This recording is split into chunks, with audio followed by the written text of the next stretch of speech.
Hello everyone, welcome to the session.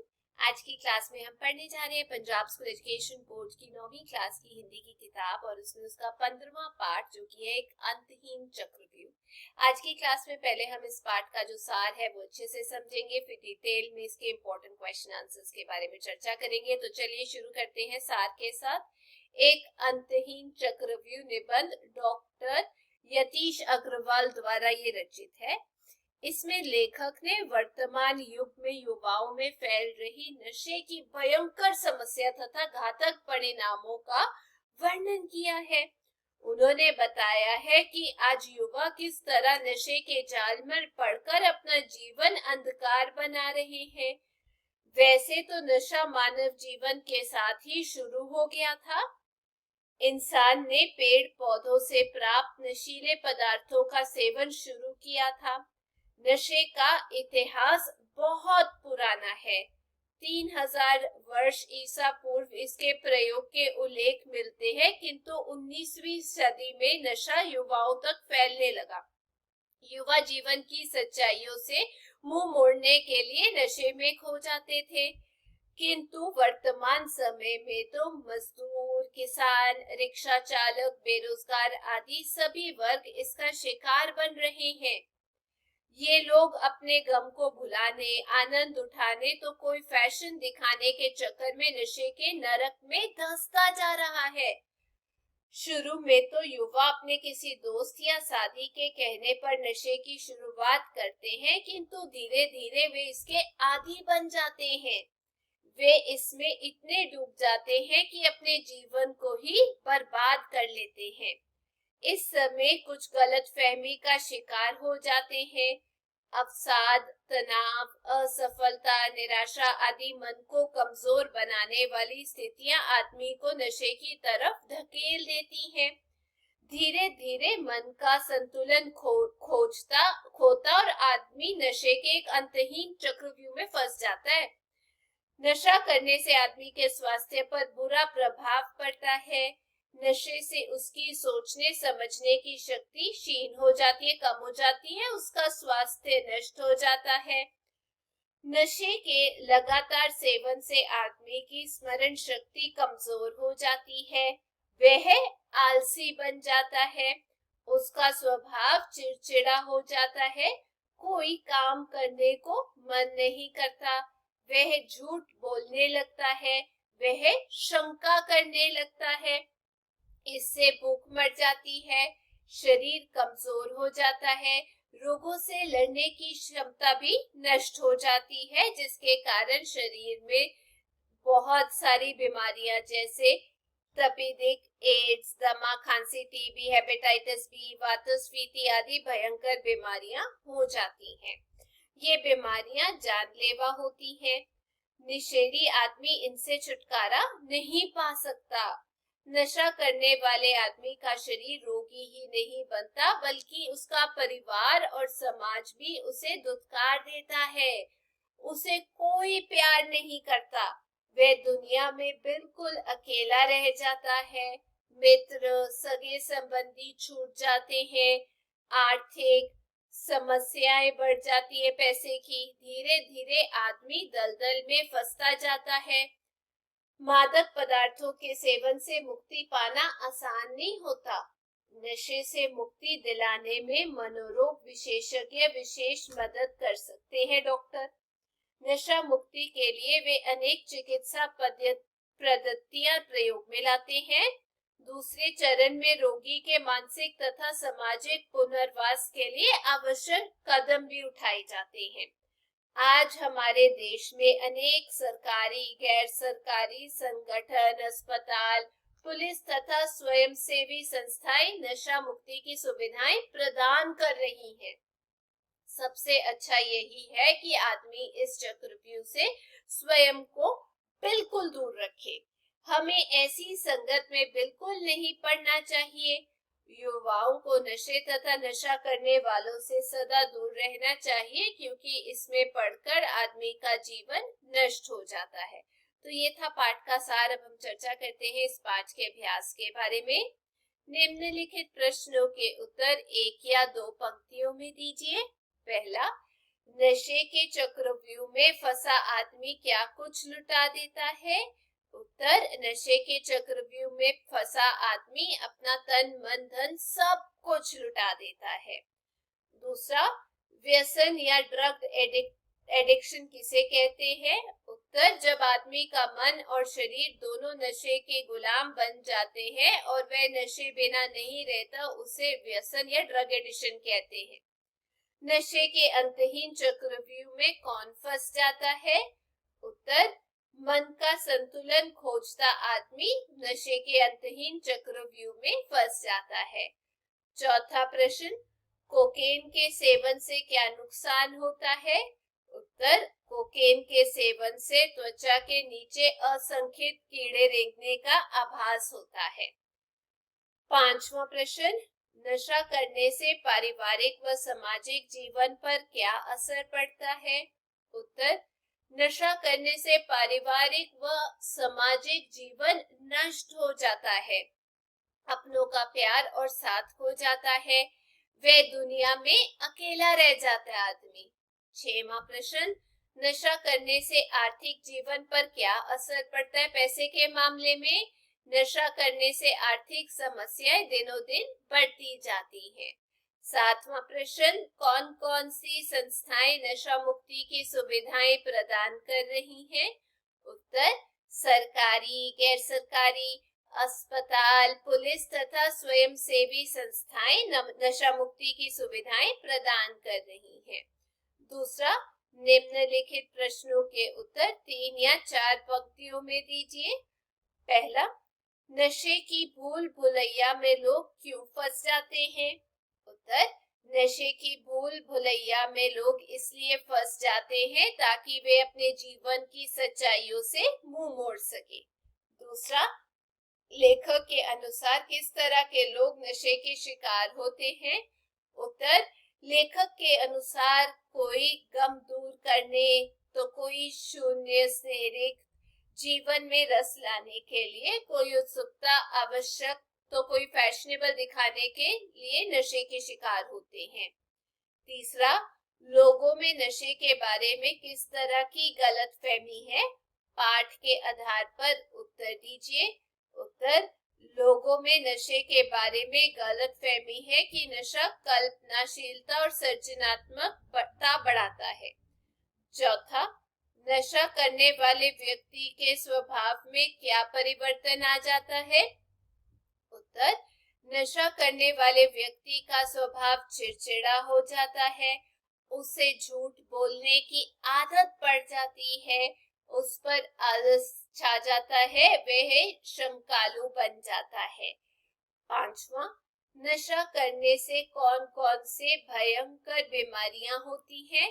उत्तर, नशा करने से एड्स, हेपेटाइटिस, वातस्फीति, दमा, खांसी आदि भयंकर बीमारियां होती हैं। तीसरा प्रश्न, निम्नलिखित प्रश्नों के उत्तर 6 या 7 पंक्तियों में दीजिए। पहला, नशा करने का एक बार का अनुभव आगे चलकर व्यसन में बदल जाता है, कैसे? उत्तर, नशे की शुरुआत आदमी अपने किसी दोस्त या साथी के कहे में आकर करता है, धीरे धीरे उसका ये अनुभव व्यसन में बदल जाता है, आदत में, वह इसका आदी बन जाता है, उसे नशे के बिना एक पल भी अच्छा नहीं लगता, नशा न मिलने पर वह छटपटाने लगता है, उसका शरीर और मन दोनों नशे के गुलाम बन जाते हैं। दूसरा, नशेड़ी व्यक्ति का जीवन अंततः नीरस हो जाता है, कैसे? उत्तर, नशेड़ी व्यक्ति के जीवन में कुछ भी शेष नहीं रहता, उसका शरीर ही नहीं बल्कि मन भी रोगों का शिकार बन जाता है, उसका सामाजिक स्तर टूट जाता है, कोई उससे बात करना भी पसंद नहीं करता, ना उसके पास धन रहता है और ना यौवन, अनेक बीमारियां उसे घेर लेती हैं। इस प्रकार नशेड़ी व्यक्ति का जीवन नीरस बन जाता है। तीसरा, नशा मुक्ति के क्या क्या उपाय किए जाते हैं? उत्तर, नशा मुक्ति के लिए निम्न उपाय किए जाते हैं। पहला, नशा मुक्ति के लिए मनोरोग विशेषज्ञ से मदद ले सकते हैं, खास डॉक्टर होता है। दूसरा, डॉक्टर नशे की खुराक को घटते हुए देखकर धीरे धीरे बंद कर देते हैं। तीसरा, ऐसी दवाई दी जाती है जिससे तन मन की छटपटाहट काबू हो जाती है। चौथा, रोगी को अस्पताल भी भर्ती कर सकते हैं। पांचवा, रोगी के मानसिक एवं सामाजिक पुनर्वास के लिए आवश्यक कदम उठाए जाते हैं। छठवां, अनेक संस्थाओं द्वारा मदद ली जाती है। आगे, निम्नलिखित पंक्तियों का आशय स्पष्ट कीजिए। अवसाद, तनाव, विफलता, हताश आदि मन को कमजोर बनाने वाली स्थितियां भी नशे की ओर धकेल सकती है। मन का संतुलन खोजना आदमी एक अंतहीन चक्रव्यूह में फंस जाता है।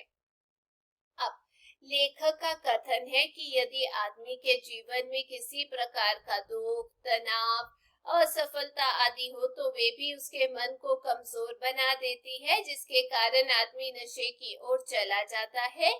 वह नशा करने लगता है। वह इसमें अपने मन का संतुलन बनाना चाहता है, लेकिन धीरे धीरे एक अंतहीन चक्रव्यूह में फंस जाता है। पांचवा, किंतु अच्छाई इसी में है कि इस चक्रव्यूह से स्वयं को बिल्कुल आजाद ही रखें। कोई कुछ भी कहे, ना तो नशों के साथ एक्सपेरिमेंट करना अच्छा है, ना ऐसी संगत में रहना ठीक है जहां लोग उसके चंगुल में कैद हो। अब लेखक नशे से बचने का सुझाव देता है कि अस्थाई इसी बात में है कि नशे के चक्रव्यूह से स्वयं को बिल्कुल स्वतंत्र रखना चाहिए। हमें कभी भी नशे का शिकार नहीं होना चाहिए। चाहे कोई कुछ भी कहे, ना तो नशों के साथ परीक्षण करना अच्छा होता है और ना ही ऐसी संगत में रहना जहां लोग उसके शिकार होते हैं। आगे है भाषा बोध। निम्नलिखित में से उपसर्ग तथा मूल शब्द अलग अलग करके लिखिए। मैंने यहाँ लिखा है शब्द, उपसर्ग, फिर मूल शब्द। निर्बुद्धि, निर और बुद्धि। दुष्प्रभाव, दु और प्रभाव। बेचैन का बे और चैन। बेरोजगार का बे और रोजगार। उत्खनन का उत और खनन। विवश का विवश। निम्नलिखित शब्दों में से प्रत्यय तथा मूल शब्द अलग अलग करके लिखिए। मैंने यहाँ पर लिखा है निर्भरता, निर और निर्भर, और फिर उसके बाद आ जाएगा ता, ये अलग करके। पुरातात्विक, पुरातत्व और एक। मानसिक, मानस और एक। विफलता, विफल और ता। शारीरिक, शरीर एक। मनोवैज्ञानिक, मनोविज्ञान और एक। कल्पनाशीलता, कल्पनाशील और ता।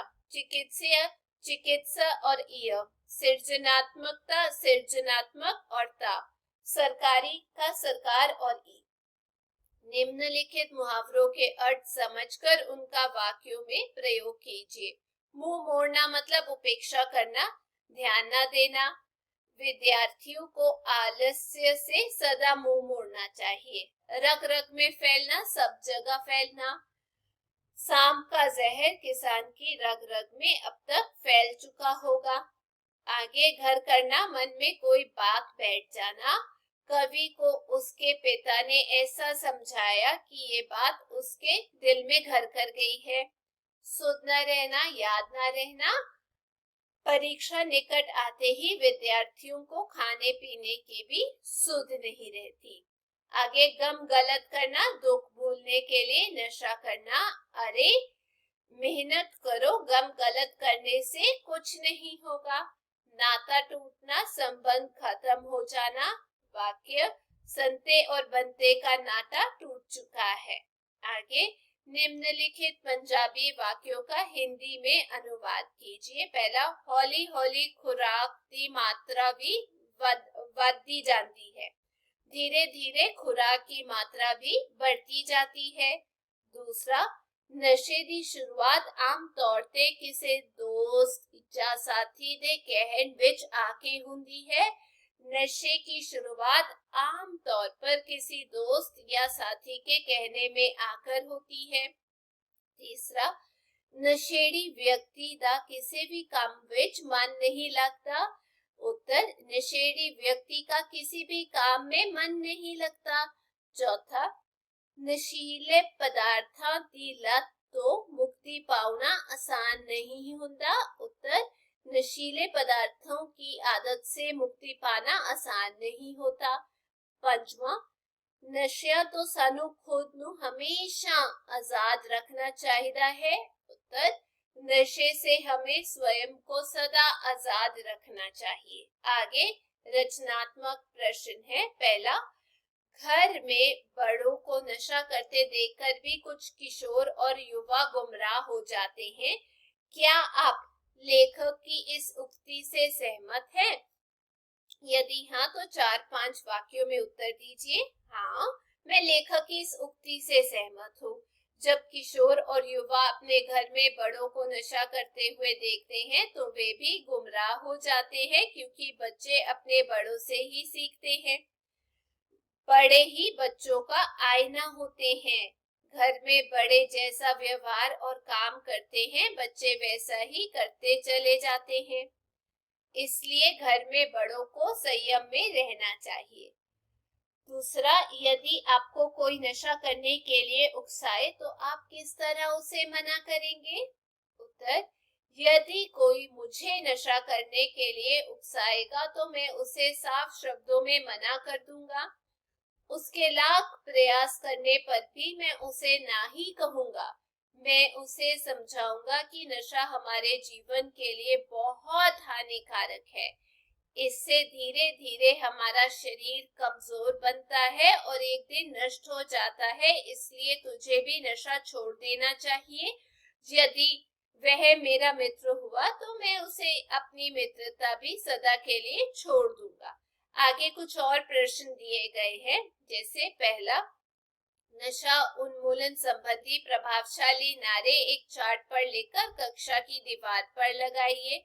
और दूसरा, तख्तियां बनाकर उन पर सुंदर लिखावट के साथ नशा उन्मूलन संबंधी प्रभावशाली नारे लिखें। और जब भी स्कूल की ओर से नशा उन्मूलन रैली का आयोजन किया जाए तो इन नारों से समाज को नशों से दूर रहने के लिए जागृत करें। तो मैंने उत्तर लिखा है नशा उन्मूलन संबंधी नारे। पहला, नशा जीवन की बर्बादी है। दूसरा, नशा छोड़ो जीवन जोड़ो। तीसरा, नशा भगाओ जीवन खुशहाल बनाओ। चौथा, नशा है एक कुल्हाड़ी काटे जीवन की गाड़ी। पांचवा, नशा भगाओ खुशियां लाओ। छठवां, नशा भगाओ सबका प्रेम पाओ। तीसरा प्रश्न है, नशों के घातक परिणामों से संबंधित चित्र अखबारों, मैगजीनों, इंटरनेट आदि से इकट्ठे कीजिए और उनका कोलाज बनाएं। चौथा कार्य है, नशा उन्मूलन संबंधी कोई एकांगी ढूंढ अथवा अपने मित्रों, अध्यापकों की मदद से छोटी सी नाटिका लिखें और उसे बाल सभा में मंचित भी करें। और पांचवा प्रश्न है, जब भी कभी आपके स्कूल में नशों के विरोध में कोई आयोजन होता हो तो उस अवसर पर नशा मुक्ति, नशाबंदी विषय पर छात्रों का एक समूह मिलकर एक प्रदर्शनी का आयोजन करें। वैसे ही 6वां प्रश्न, स्कूल में नशा उन्मूलन विषय पर आयोजित होने वाली विभिन्न क्रियाओं जैसे निबंध, भाषण, वाद विवाद तथा पोस्टर बनाना आदि प्रतियोगिताओं में सक्रिय भाग लें। 7वां प्रश्न, 1 दिसंबर को प्रतिवर्ष विश्व एड्स दिवस के अवसर पर स्कूल में आयोजित होने वाली कार्यशाला में भाग लें। इस अवसर पर अध्यापकों, रिसोर्स पर्सन, चिकित्सकों आदि के एड्स विषय पर बहुमूल्य विचार सुने एवं इस अवसर पर आयोजित प्रश्नोत्तरी काल में एड्स से संबंधित प्रश्न पूछकर अपनी सभी जिज्ञासों को शांत करें। आगे है ज्ञान विस्तार। पहला, कोकेन, ये भी एक खतरनाक ड्रग है।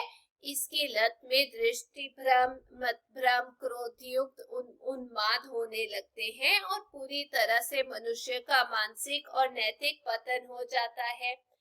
भारत सहित अनेक देशों में इसके उपयोग और बिक्री पर रोक है। आगे LSD लाइसिडिक एसिडाइल एथमाइड तेज मादक पदार्थ जिसे लेने से मानसिक व्यवहार और शारीरिक क्रियाकलापों पर गहरा असर पड़ता है। मन व्यग्रता से घेर उठता है। मतिभ्रम और दृष्टिभ्रम होने से सच्चाई से नाता टूट जाता है और तरह तरह की मानसिक विकृतियां दिलो दिमाग पर हावी हो जाती हैं। तीसरा, पीसीपी फेनसाइक्लिडीन कई नामों जैसे एंजल डस्ट, पी पिल, शांति की गोली और सेनिल के नाम से बिकने वाली नशे की गोली जिसे लेने से सच्चाई से नाता टूट जाता है और मन मस्तिष्क में कई तरह के भ्रम विभ्रम उठ खड़े होते हैं। चौथा, कैनाबिस देश के कई हिस्सों में उगने वाली बूटी जिसके विभिन्न हिस्सों से मादक पदार्थ भांग, गांजा और चरस प्राप्त किए जाते हैं।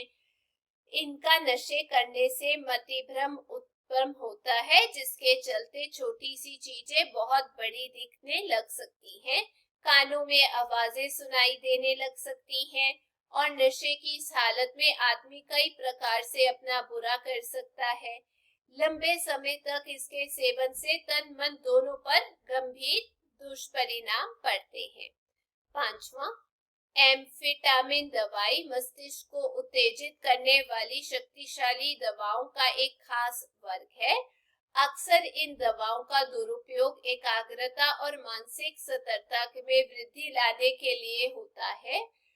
युवा पीढ़ी में स्पीड के नाम से लोकप्रिय ये दवा नींद भगाने, थकान मिटाने और सुबोध उत्पन्न करने के लिए प्रयोग में लाई जाती है, किंतु उनके सेवन से तन मन पर अनेक दुष्परिणाम पड़ सकते हैं। ये दवाइयां अनिद्रा, चिड़चिड़ापन, दिल की धड़कनों की गड़बड़ी, ब्लड प्रेशर एवं में वृद्धि पैदा करती हैं, आदमी को नशाखोर बनाती हैं और दिल पर बुरा असर डाल मौत की नींद सुला सकती हैं।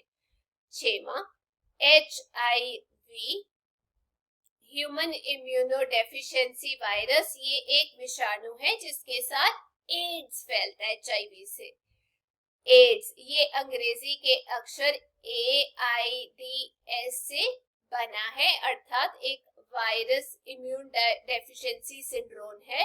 वास्तव में ये कोई रोग नहीं है, अपितु एक शारीरिक अवस्था है जिसमें मनुष्य की रोग प्रतिरोधक क्षमता कम होते होते लगभग खत्म ही हो जाती है तथा मनुष्य फिर से साधारण रोग कीटाणु द्वारा फैलने वाली सामान्य बीमारियों से भी अपने आप को बचा नहीं पाता। इस तरह फिर वे प्राणघातक संक्रामक लोगों कई तरह के कैंसर से ग्रस्त हो सकता है। अगला, तपेदिक शेरोक टीबी ट्यूबरकल बैसिलस, ये एक संक्रामक बीमारी है जो आमतौर पर फेफड़ों पर हमला करती है, लेकिन ये शरीर के अन्य भागों को भी प्रभावित कर सकती है। ये हवा के माध्यम से तब फैलती है जब वे लोग जो टीबी संक्रमण से ग्रसित हैं और छींक, खांसी या किसी अन्य प्रकार से हवा के माध्यम से अपनी लार संचारित कर देते हैं। 9वां, हेपेटाइटिस बी या यकृत शोथ, ये वायरस के कारण होने वाली एक संक्रामक बीमारी है जिसके कारण लिवर में सूजन और जलन पैदा होती है। तो ये थी आज की क्लास। मैं उम्मीद करती हूँ आप सबको इस पार्ट से काफी कुछ सीखने को मिला होगा। यदि आपको वीडियो अच्छी लगी तो चैनल को लाइक, शेयर, सब्सक्राइब जरूर कीजिएगा। फिर मिलेंगे। Till then take care, bye bye.